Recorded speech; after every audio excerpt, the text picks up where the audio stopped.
कहते हैं गजराज भगवान को देखा तो कैसी भगवान की छवि लग रही है। गज निरख्यो भैरान वसन की ललक लगो मुख कमल बिलोकन भूल गए सुध ग्रागर सन की। कुंडल कच धरात बदन पर दामिनी सी मृदु मंद हसन सी वन माला जलकत उरहल कत पीतांबर कट फेंट कसन की। आज प्रभु ने पीतांबर से अपनी फेंट अपनी कमर को कस रखा है। मन रथ पर कौन से रथ पर आ रहे हैं? जैसे मन की गति तीव्र है ना, ऐसे प्रभु की गति तीव्र है। अजी मन से भी ज्यादा तीव्र है। मन रथ पर आवत बरसावत भूषित भुज जो सिर पर सन की। अब गजराज को लगा कि मैं प्रभु का स्वागत कैसे करूं। गजराज ने देखा तो एक बार तो हर्षित हुआ, दूसरा दुखी हो गया। हर्षित हुआ कि त्रिलोकीनाथ को बुलाया मैंने, मेरे प्रभु आ गए। दुखी इसलिए हो गया। गजराज कहता मेरे पास प्रभु आपको देने के लिए कुछ नहीं है। कमल उखाड़ उठाए सुन सो पेट कियो जिमि भाव दसन की। वह कमल का पुष्प चढ़ाया और भगवान अपने भक्त के इस भाव से संतुष्ट हो गए। भगवान कहते हैं पत्रम पुष्पम फलम तोयम यो में भक्त्या प्रयच्छति। कोई बस भाव से मुझे दे दे। भाव बिन सुनी पुकारे मैं कभी सुनता नहीं, और भाव से जो कुछ भी दे सो मुझे स्वीकार है। और भाव से मुझको बचे तो भव से बेड़ा पार है। कहते हैं भगवान ने गजराज को तार करके उद्धार किया, ग्रह को मार कर उद्धार किया। उनके तारने और मारने में दया है। इस कथा से एक बात की सीख को जरूर लेनी चाहिए। जैसे गजराज का उद्धार हो, ग्रह का भी उद्धार हो गया, क्योंकि उसने गजराज के पांव पकड़ लिए। महापुरुष लोग कहते हैं कि यदि उद्धार चाहते हो तो जीवन में किसी संत के चरण पकड़ लो। किसी संत के चरण पकड़ लें तो उद्धार होने में देर नहीं लगती है। ओ संतन के संग लाग रे तेरी अच्छी बनेगी। संतन के संग लाग रे तेरी अच्छी बनेगी। अच्छी बनेगी तेरी बिगड़ी बनेगी। अच्छी बनेगी तेरी बिगड़ी बनेगी। अच्छी बनेगी तेरी बिगड़ी बनेगी। अच्छी बनेगी तेरी बिगड़ी बनेगी। ओ संतन के संग लाग रे तेरी अच्छी बनेगी।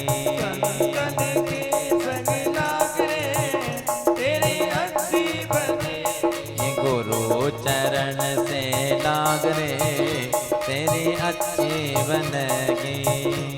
चरण में लाग रे तेरी अच्छी बनेगी। ध्रुव जी की बन गई, प्रहलाद जी की बन गई। ध्रुव जी की बन गई, प्रहलाद जी की बन गई। ध्रुव जी की बन गई, प्रहलाद जी की बन गई। बन गई प्रहलाद जी की बन गई। हरि सुमिरन में लाग रे तेरी अच्छी बनेगी। हरि सुमिरन में लाग रे तेरी अच्छी बनेगी। संतन के संग लाग रे तेरी अच्छी बनेगी। संतन के संग लाग रे आशुष मनवंतर में समुद्र मंथन की कथा है। देव और दोनों देव और दैत्य दोनों समुद्र मंथन के लिए, क्योंकि लक्ष्मी का परित्याग हो गया। लक्ष्मी जी को भी पाना है, अमृत को भी पाना है। हर एक व्यक्ति चाहता है कि हमें अमृत मिल जाए। अमृत माने वो सुख, वो परम सुख, वो परम लाभ, वो परमानंद सब चाहते हैं। तो परमानंद मिल जाए हमारे को जीवन में, कैसे मिलता है? ये समुद्र मंथन से सीख लो। ये जीवन के विचारों का मंथन है। अपने जीवन में विचारों का मंथन करना, और ये विचार है आनंद उसी को मिलता है, वो परम सुख परम लाभ उसी को मिलता है। ये दो चीजें हैं, सफलता और असफलता, अनुकूलता प्रतिकूलता, दोनों में व्यक्ति को सम रहना है। इसलिए योगस्थः कुरु कर्माणि संगम त्यक्त्वा धनंजय सिद्धये सिद्धयो समो भूत्वा समत्वम योग उच्यते। सम हो जाए, इस समता वाला ही व्यक्ति उस परम सुख परम लाभ को प्राप्त कर सकता है। जैसे समुद्र का मंथन होने लगा, एकाएक अमृत का पाने के लिए निकले, परंतु निकला क्या? पहले विष निकल आया। कोई कार्य करते हैं हम लोग, कुछ व्यवसाय करते हैं, कुछ भी कर्म करते हैं, तो पहले एकाएक सफलता नहीं मिलती, पहले असफलता जीवन में आती है। और वह असफलताएं व्यक्ति को दुखित करती है।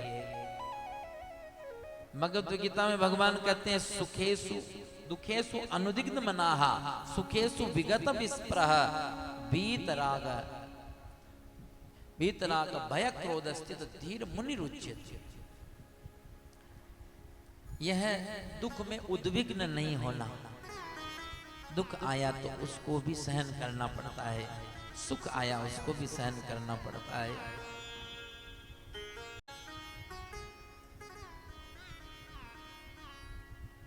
सुख भी मुझे प्यारे हैं, दुख भी मुझे प्यारे हैं, छोड़ूं मैं किसे भगवन, दोनों ही तुम्हारे हैं। किसको छोड़े? इसलिए विष जैसी समस्याएं हमारे जीवन में आ जाती हैं तो उनको भी सामना करना पड़ता है। और विष का यदि सामना करना हो ना, तो महादेव जैसे बनना पड़ेगा, भोलेनाथ की जैसे बनना पड़ेगा। और भोलेनाथ कैसे हैं? जिनके पास में बहुत कुछ नहीं है, परंतु उनके जीवन में स्वात्मा रामम है।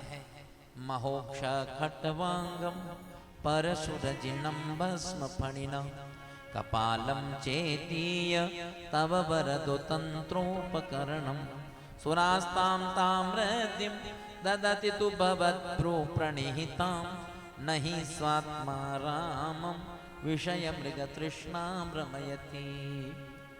यदि कोई चाहता है कि हम भी इस तरह से बड़ी समस्याओं का निराकरण कर सकें, दुखों से दूर हो सकें, तो महादेव की जैसे ही बनना पड़ेगा। दुख का मूल कारण ही है आशा, आशा ही परम दुख कारणम नैराश्यम परम सुखम। जब हमारी आशा होती है, जहां से आशा होती है वहां पर दुख ही होगा। ये हमारी आशाएं हमारे दुख के मूल कारण बनती है। इसलिए आशा किसी से मत रखो, ना परिवार से, ना संबंधों से, ना किसी समाज से, ना किसी या भगवान से भी नहीं रखना। आशा किसी से नहीं रखना, आशा ही ना हो। जीवन परम नैराश्य युक्त होवे, ऐसा जीवन होवे वो परम सुखी है। जहां आशा लगाई कि वहां से कष्ट आना शुरू हो गया। इसलिए प्यारे, यही मुख्य कारण है। और महादेव का जीवन है वह किसी से आशा नहीं है, ना आशाई है ना उपेक्षाई है। इसलिए पास में कुछ है नहीं, ये छोटी छोटी चीजें हैं। महोक्षम एक बेल है बूढ़ा नांदिया, वो भी बूढ़ा है, काम नहीं हो सकता है, बूढ़ा नांदिया बेल है, उनके वही सवारी के काम आ जाता है, वही सब काम कर लेता है। नहीं, हम लोगों के पास में 2-2 4-4 गाड़ियां, फिर भी सुखी नहीं है। भगवान भोलेनाथ के पास में मोक्षम खट्वांगम है, खाट का एक पाया है, पूरा खाट भी नहीं है, पूरा बेड सोने के लिए पूरा बिस्तर नहीं है, एक खाट का पाया है, उसी पर कभी कभी सुस्ता लेते हैं योगी लोग। तो महादेव भी जो है वैसे उस खटवांग पर ही अपना हाथ टेक लेते हैं।